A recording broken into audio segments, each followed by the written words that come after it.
Greetings, Earthlings, and welcome back to Podcastage. My name's Bandrew, and I'm back with another microphone test video for you guys.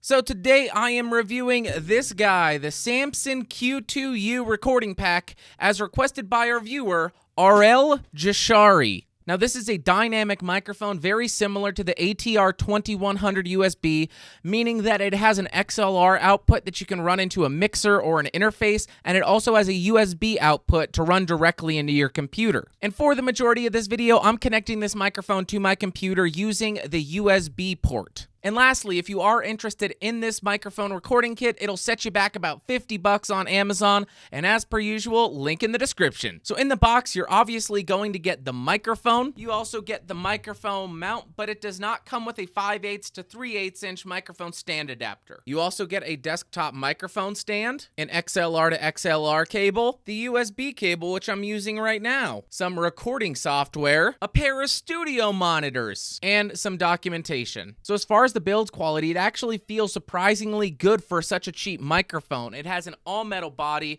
a nice metal grill on top, and some substantial weight to it as well. On the bottom of the microphone, you have 3 ports. The first one is an XLR output that allows you to run an XLR to XLR cable into an interface or a mixer. The second is a USB output, which allows you to connect the microphone directly to your computer. And lastly is a 3.5mm headphone output that allows you to have zero latency monitoring, as well as hear music and sounds from your computer. On the side of the microphone, we have 2 buttons to control the headphone's volume. Closer to the top, we have an on-off switch, which can function as a microphone mute switch if you want. And then directly beneath the grill, we have an LED light to indicate that it is plugged into your computer and getting power. Now, as far as the headphones, they do not feel that good at all. They are all plastic. They feel very flimsy, like they're gonna break. They're not that comfortable at all, but in all honesty, I can't complain because for $50, I wouldn't expect to get a pair of headphones. Now, as far as specifications of the microphone, it has a frequency response of 50 Hz to 15 kHz.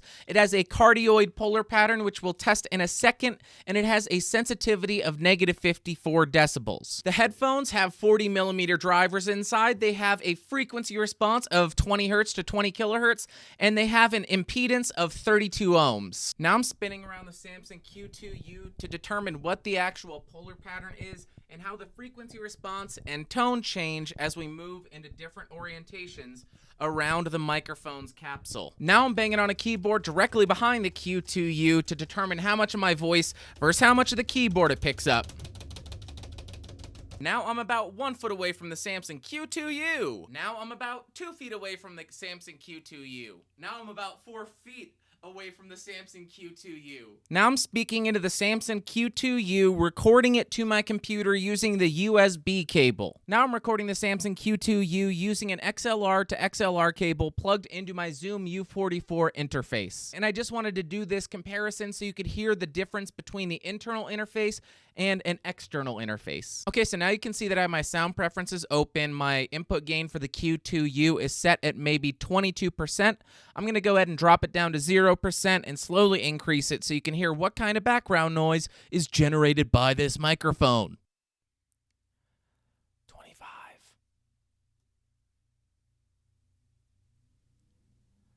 50.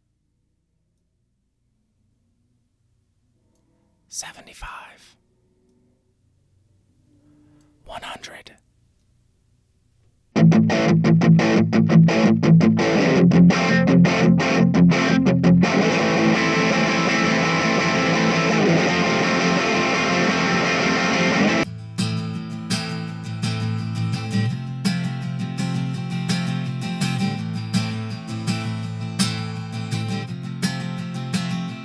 I'll be hiding in the shadows, I'll be waiting in the dark to drive this blade straight through your heart. So I actually think this is a pretty nice microphone, especially given that it's only $50 for the microphone, a pair of headphones, an XLR cable, a USB cable, a stand, all that stuff. It's a great deal. It didn't sound amazing on the electric or the acoustic, but it sounded manageable. So I think where it really excelled was on the voice, and that's what I'm going to recommend it for. If you do podcasts, gameplays, voiceovers, any of those things, this would be a great option because it's cheap, it has a nice tone to it, and it does really well at eliminating background noise. All right, guys, well, I guess that will do it for today. If you have any more questions about this microphone, leave them in the comments down below. I'll try to get back to you. If you found this fun, interesting, or helpful, thumbs up. If you thought it sucked, give me a big old thumbs down. If you want more, subscribe by clicking the logo in the corner. And don't forget to vote for the microphones that you want reviewed next, as well as follow me on all the social media stuff. Links to everything in the description down below. I'll see y'all later. Thanks for watching. Goodbye.